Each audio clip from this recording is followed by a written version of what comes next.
வணக்கம். ஐயா சு. வெங்கடேசன் அவர்கள் எழுதிய வீரயுக நாயகன் வேல்பாரி பகுதி 42.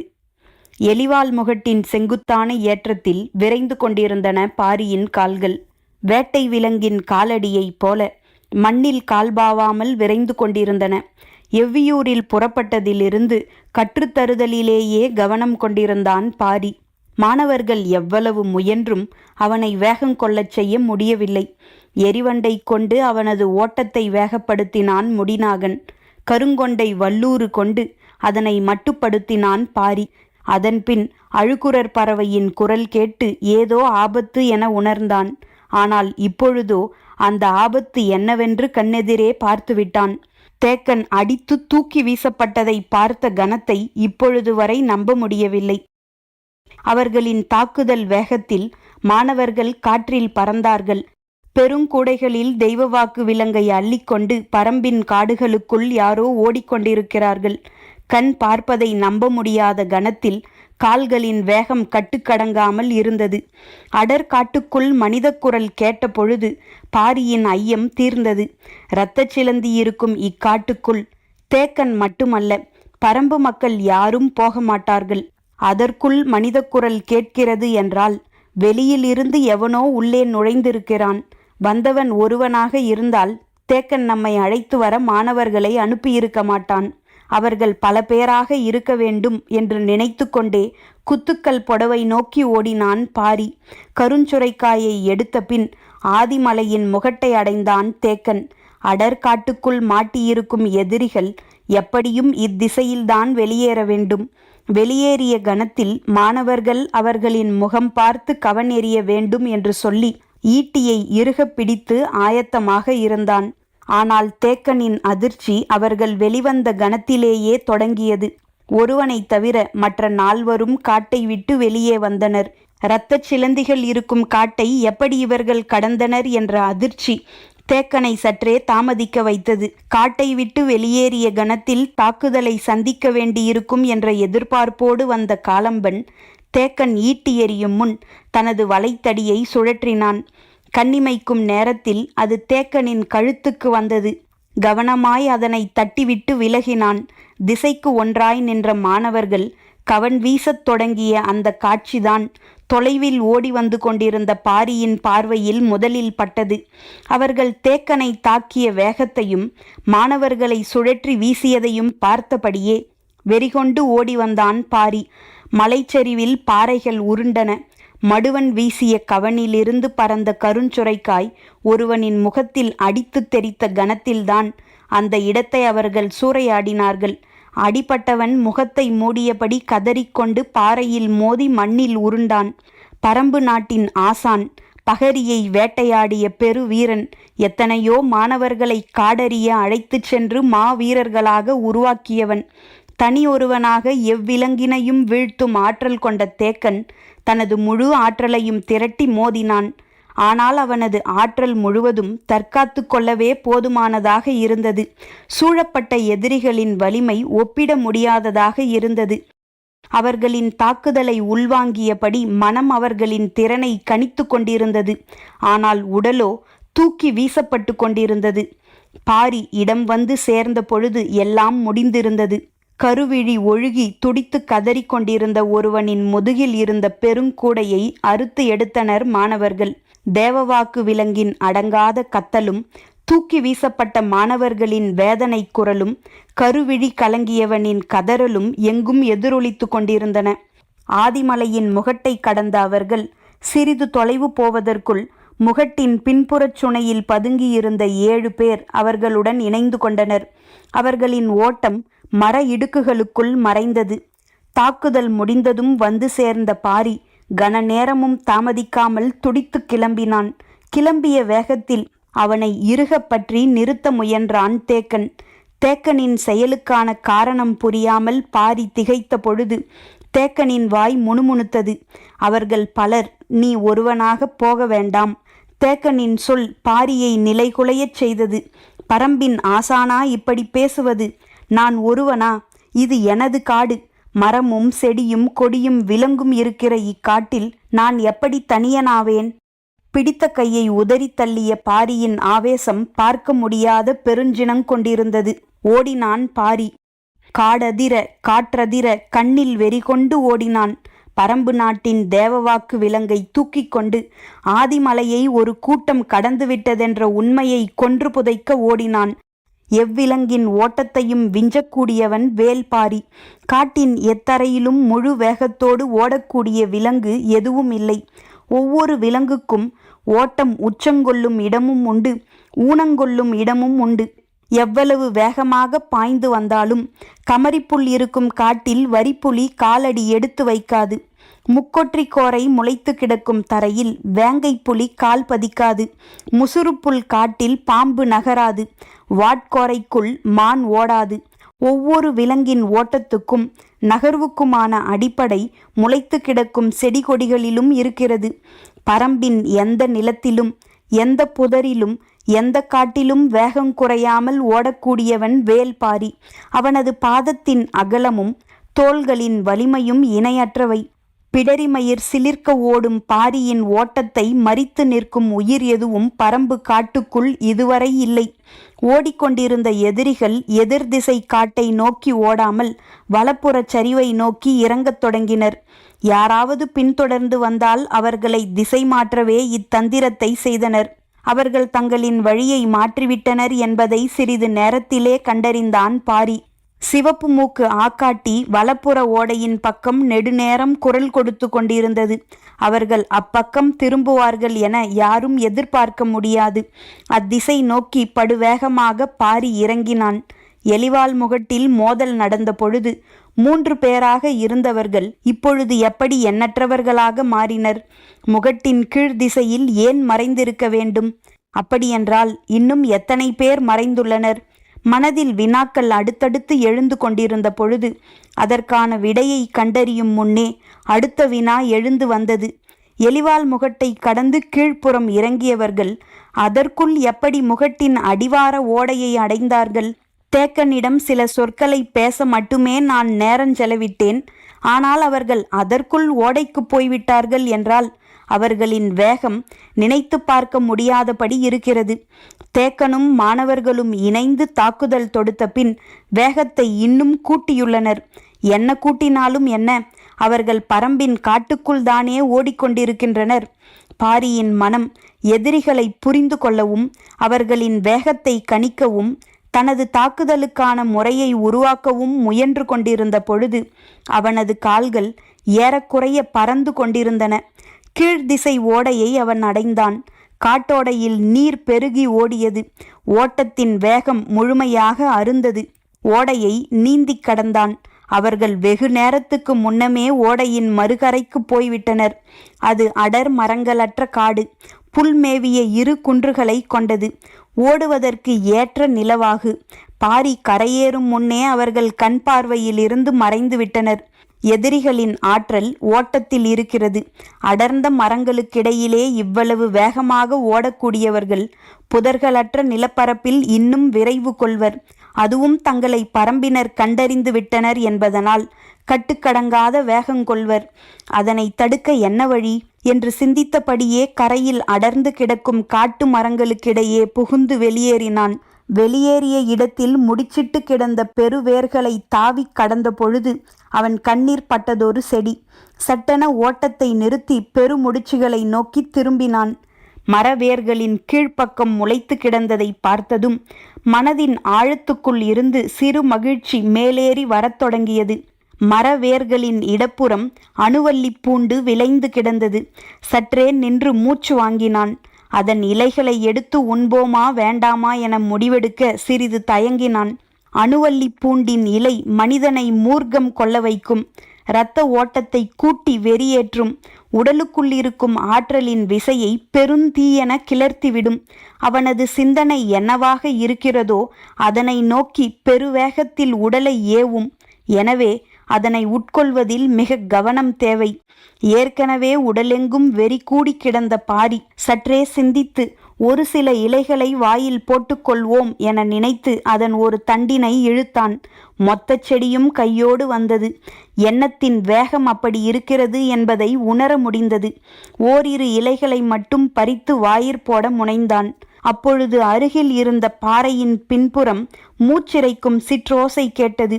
ஏதோ ஒன்று இலைப்பாறுகிறது என நினைத்தான். ஆனால் ஓசையின் தன்மை சற்று மாறுபட்டிருந்தது. என்னவென பார்க்க பாறையின் பின்புறம் தலையை நீட்டினான். அங்கு சுண்டா பூனைகள் 2 கலவி கொண்டிருந்தன. உச்ச நிலையில் இயங்கிக் கொண்டிருந்த அவற்றின் கண்களை பாரியின் கண்கள் கூர்ந்து பார்த்து கொண்டிருந்தன. பன்றிப்பல்லினை போல் நீண்டு வளைந்த அவற்றின் பற்கள் வெளித்தெரிய மூர்க்கமேறி சினந்து கொண்டிருந்தன. பார்த்தபடி அணுவல்லி பூண்டின் இலைகளை ஒவ்வொன்றாய் மென்று கொண்டிருந்தான். ஆண் பூனையின் மூக்கின் முனையில் இருந்த துடிப்பும் ஆவேசமும் பாரியின் முகத்திலும் இருந்தன. அவன் அம்முடிவை எடுப்பது என உறுதி கொண்ட பொழுது பறித்த செடியில் இலைகள் எவையும் மிஞ்சவில்லை. அவனது வேகமும் வெறியும் அப்படி இருந்தன. அவை இயங்கி முடிக்கும் கணத்துக்காக காத்திருந்தான்.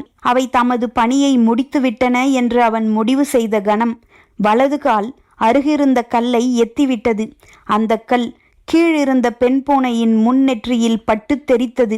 சற்றே கண் சொருகியிருந்த அது இத்தாக்குதலால் வெகுண்ட பொழுது மேலிருந்த ஆண் பூனை நிலை தடுமாறி சரிந்தது.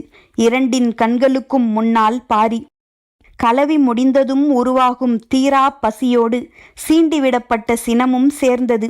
2ம் நின்று கொண்டிருப்பவனை தாக்க பாயத் தொடங்கிய பொழுது அவன் தனது வேலையை காட்டத் தொடங்கினான். கால்கள் முன் பாய்ந்து ஓடத் தொடங்கின. சுண்டா பூனையின் வெறி கணக்கில்லாத மடங்கு பெருகியது. சீண்டலின் உச்சத்துக்கு 2 பூனைகளும் உள்ளாயின. சுண்டா பூனையின் மூர்க்கமும் அணுவல்லி பூண்டின் இலைகள் கிளர்த்திய மூர்க்கமும் காற்றை கிழித்து காட்டை அதிரச் செய்தன. பாரியும் வெறி கொண்ட 2 விலங்குகளும் ஓடிய வேகம் இதுவரை காடு பார்த்திராதது. ஓட்டத்தின் வேகம் கூட கூட சுண்டா பூனைகளின் வெறி மேலேறியபடி இருந்தது. காலை பொழுதில் தொடங்கிய கலவி இவ்வுச்சி பொழுதில்தான் முடிவுக்கு வந்தது. உடல் மொத்தமும் இடைவிடாது இயங்கி முடித்ததும் அடிவயிறெங்கும் பற்றி எழும் பசி நெருப்பு அவற்றின் மூர்க்கத்தை எண்ணிலடங்காத மடங்கு அதிகப்படுத்தியது. கல்லால் அடித்து சீண்டிவிட்டு சீண்டியவனின் கால்கள் நிற்காமல் ஓடும் பொழுது அவை இதுவரை இல்லாத சினமும் சீற்றமும் மிக்கவைகளாயின. காடறிய அடிநாக்கில் நஞ்சு கசப்பை உள்வாங்கிய மாணவர்கள் நேற்றிருந்து ஓடிக்கொண்டே இருக்கிறார்கள். கொடும் நஞ்சு இடைவிடாமல் அவர்களின் தொண்டைக்குள் சுரந்து கொண்டே இருக்க என்ன ஒரு வேதனையை அவர்கள் அனுபவித்திருப்பார்கள். வீரக்குடி ஆசானை அடித்து தூக்கி போட்டு தேவவாக்கு விலங்கை தூக்கிச் செல்லும் வலிமை இவ்வுலகில் யாருக்கோ இருக்கிறது என்பதை ஏற்றுக்கொள்வதும் செத்து மடிவதும் ஒன்றுதான்.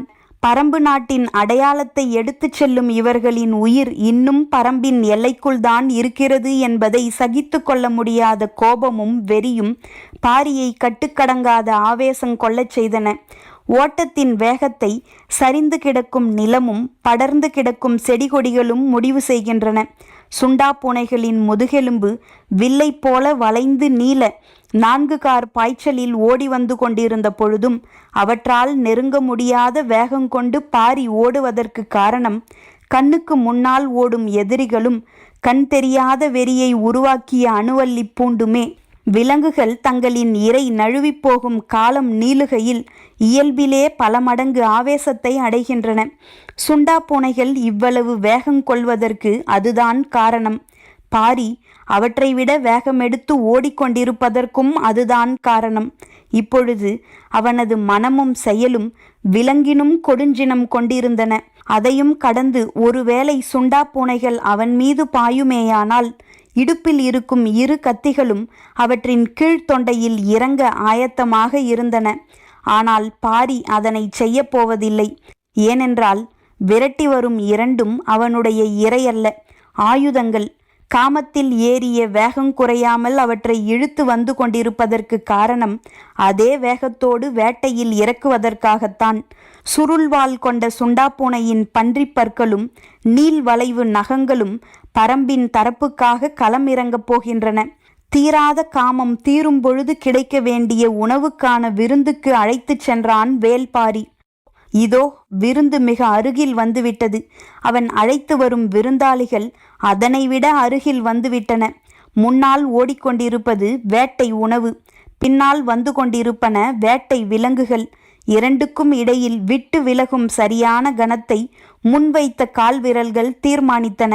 பாரி இடப்புற பள்ளம் நோக்கி எவ்வி பாய்ந்து சரிந்த கணத்தினை சுண்டா பூனைகளால் நினைவு கொள்ள முடியாமல் இருந்ததற்கு காரணம் கையளவு தொலைவில் ஓடிக்கொண்டிருந்த எண்ணற்ற மனிதர்களின் ஓட்டம். சரிவில் உருண்டு வேர்கள் பிடித்து இங்கும் அங்குமாக தூக்கி வீசப்பட்டு அடிப்பள்ளத்தில் பாரி நிலை கொண்ட பொழுது மேலே வேட்டை முழு வேகத்தில் நடந்து கொண்டிருந்தது. சுண்டா பூனைகளின் ஆவேசத்துக்கும் ஆற்றலுக்கும் இறை எதுவும் மிஞ்சாது. கதறலும் தாக்குதலும் உச்சத்தில் நிகழ்ந்தன.